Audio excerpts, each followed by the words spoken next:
नमस्कार students, BA तृतीय वर्ष के छठे सेमेस्टर में जो वो हमारा निबंध है उत्साह, उसका जो लेखक है आचार्य रामचंद्र शुक्ल जी, उसका जीवन परिचय करते हैं।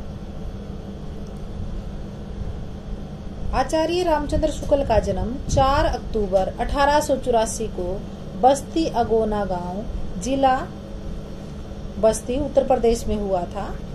1898 में आप रामचंद्र शुक्ल जी ने मिडिल की परीक्षा उत्तीर्ण की। वह 1901 में मिर्जापुर से एंट्रेंस की। शुक्ल जी ने एमए व मुख्तारी की पढ़ाई पूरी की और पहले नौकरी 1904 में मिशन स्कूल में ड्राइंग मास्टर के रूप में की और शुक्ल जी ने आनंद कादम्बरी का संपादन भी किया। 1908 में नागरिक प्रचारणी सभा के हिंदी कोश के लिए सहायक संपादन के रूप में काशी गई। 1919 में शुक्ल जी हिंदू विश्वविद्यालय में अध्यापन करने लगे और 1937 में हिंदी विभागाध्यक्ष बने। शुक्ल जी 20वीं शताब्दी के हिंदी के प्रमुख साहित्यकार हैं। आप एक समीक्षक, निबंध लेखक एवं साहित्यिक इतिहासकार के रूप में भी जाने जाते हैं। शुक्ल जी ने हिंदी साहित्य का इतिहास लिखा, जिसमें काव्य प्रवृत्तियां एवं कवियों के परिचय के अतिरिक्त समीक्षा भी दी गई। दर्शन के क्षेत्र में आपकी विश्व प्रपंच उपलब्ध है। यह पुस्तक रिडल ऑफ द यूनिवर्स का अनुवाद है, परंतु इसकी विस्तृत जो भूमिका है वो आपका मौलिक लेखन है। बनारस हिंदू विश्वविद्यालय में हिंदी विभागाध्यक्ष के पद पर रहते हुए 1941 में हृदय गति रुकने से आपकी मृत्यु हो गई। शुक्ल जी स्वभाव से गंभीर थे, किंतु सामाजिक व्यवहार में अत्यंत सरल व सरस थे। उन्हें भीड़ भाड़ अथवा अधिक लोगों से मिलना जुलना पसंद नहीं था। उन्हें एकांत साधना प्रिय थी। इसी प्रवृत्तिगत गंभीरता ने उन्हें अध्ययनशील बना दिया। हिंदू विश्वविद्यालय में अध्यापन करते हुए उन्होंने हिंदी को विश्वविद्यालय की उच्चतम कक्षाओं के लिए समर्थ बनाने में महत्वपूर्ण योगदान दिया। प्रमुख रचनाएं। आचार्य रामचंद्र शुक्ल बहुमुखी प्रतिभा के धनी थे। उन्होंने साहित्य में भिन्न भिन्न विधाओं की रचना की। उनके द्वारा संपादित जो कृतियां हैं वो जयसी ग्रंथावली, जो कि 1925 ईस्वी में, भरमर गीत सार 1926 ईस्वी, गोस्वामी तुलसीदास। नेक्स्ट इनकी संपादित कृति है वीर सिंह देवचरित, भारतेंदु संग्रह और हिंदी शब्द सागर।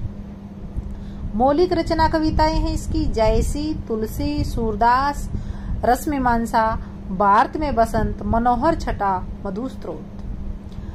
शुक्ल जी के कुछ निबंध हैं। काव्य में प्रकृति दृश्य, रसात्मक बोध के विविध स्वरूप, काव्य में अभिव्यंजनावाद, कविता क्या है, काव्य में लोकमंगल की साधनावस्था, भारतेंदु हरिश्चंद्र, काव्य में रहस्यवाद, मानस की धर्मभूमि, साधारणीकरण और व्यक्ति व चित्रवाद, साहित्य, उपन्यास, मित्रता, तुलसी का भक्ति मार्ग।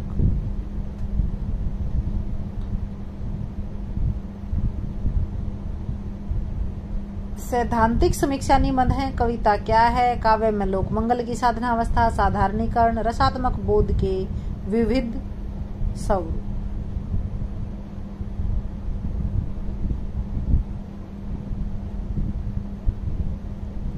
इनके मनोविकार से संबंधित भी निबंध हैं, जैसे उत्साह, श्रद्धा और भक्ति, करुणा, लज्जा और आत्मग्लानि। उत्साह तो हमारे पाठ्यक्रम में भी लगा हुआ है। इनकी साहित्यिक विशेषताएं हैं। आचार्य रामचंद्र शुक्ल जी के प्राय निबंध विचारात्मक हैं, जिसमें विषय प्रतिपादन की सर्वांगीणता, प्रौढ़ता और गंभीरता द्रष्टव्य है। चिंतामणि प्रथम भाग में शुक्ल जी के मनोविकार एवं साहित्य सिद्धांत संबंधी निबंध है वो संकलित हैं। इसमें आचार्य शुक्ल जी ने उत्साह, करुणा, श्रद्धा और भक्ति, ईर्ष्या, भय आदि भावों का स्वरूप निर्धारण तथा तुलनात्मक विवेचन प्रस्तुत किया है। इन निबंधों में पर्यवेक्षण, विश्लेषण एवं निष्कर्ष तीनों की सुसंबद्ध श्रृंखला है। ये निबंध मनोविकारों से संबंधित होते हुए भी दर्शन शास्त्र अथवा मनोविज्ञान की संपत्ति न होकर साहित्य की अमूल्य निधि है। इन्होंने इसमें आचार्य शुक्ल का मौलिक चिंतन है वो अभिव्यक्त हुआ है। उनके साहित्यिक सिद्धांतों संबंधी नियमों में कविता क्या है तथा साधारणीकरण में भी स्वतंत्र चिंतन एवं मौलिक विचारों की सशक्त अभिव्यक्ति हुई है। हिंदी समीक्षा के क्षेत्र में आचार्य रामचंद्र शुक्ल ने अनेक नए कीर्तिमान स्थापित किए। उन्होंने हिंदी समालोचना को शास्त्रीय एवं वैज्ञानिक धरातल पर प्रतिष्ठित किया। उनके काव्य संबंधी विचार भारतीय हैं और सैद्धांतिक विवेचन के लिए उन्होंने भारतीय अलंकार शास्त्र को उपजीव्य माना है। उन्होंने कहीं कहीं पाश्चात्य जो विचारधारा है उसका भी उपयोग किया है। क्रौंचे और कुंतक की तुलना करते हुए उन्होंने पाश्चात्य अभिव्यंजनावाद को वक्रोक्ति का विलायती उत्थान माना है। जायसी, तुलसी, सूर की काव्यगत विशेषताओं का उन्होंने सूक्ष्म विश्लेषण किया है। रस मीमांसा में उन्होंने रस के शास्त्रीय विवेचन की मौलिक व्याख्या प्रस्तुत की है। भाषा शैली, आचार्य रामचंद्र शुक्ल जी ने अपने निबंध साहित्य में प्रौढ़ एवं प्रांजल भाषा का प्रयोग किया है। शब्द चयन, वाक्य रचना, सादृश्य विधान, व्यंजना शक्ति आदि में इनकी भाषा निपुणता का बोध होता है। चिंतन एवं भाषा के उत्कर्ष ने उनके निबंधों को विरल सफलता प्रदान की। शुक्ल जी की निबंध शैली उनके प्रखर व्यक्तित्व की परिचायक है। उन्होंने अपने निबंधों में आवश्यकता के अनुरूप समाज शैली, व्यास शैली, निष्कर्षात्मक एवं आगमन शैली, निगमन या प्रसारात्मक शैली का आश्रय लिया है। लोकोक्ति, मुहावरों, अंग्रेजी, अरबी, फारसी, आंचलिक शब्दावली का भी उन्होंने यथावसर अपने निबंधों में प्रयोग किया है। उनके निबंधों में दार्शनिक गंभीरता के साथ साथ हास्य व्यंग्य की छटा भी देखी जा सकती है। वास्तव में आचार्य शुक्ल ने निबंध साहित्य की अनुपम निधि माना जाता है। इसमें गंभीर विवेचन के साथ साथ गवेषणात्मक चिंतन का मणिकांचन संयोग मिलता है। स्पष्ट अनुभूति के साथ प्रौढ़ अभिव्यंजना का अपूर्व मिश्रण मिलता है। आचार्य शुक्ल जी के गंभीर व्यक्तित्व के अनुकूल ही उनके निबंधों के विषय भी अत्यंत गंभीर और प्रौढ़ हैं। विचार शक्ति के तट संगठन के साथ साथ भाव व्यंजना का वैचित्र पूर्ण माधुर्य मिलता है।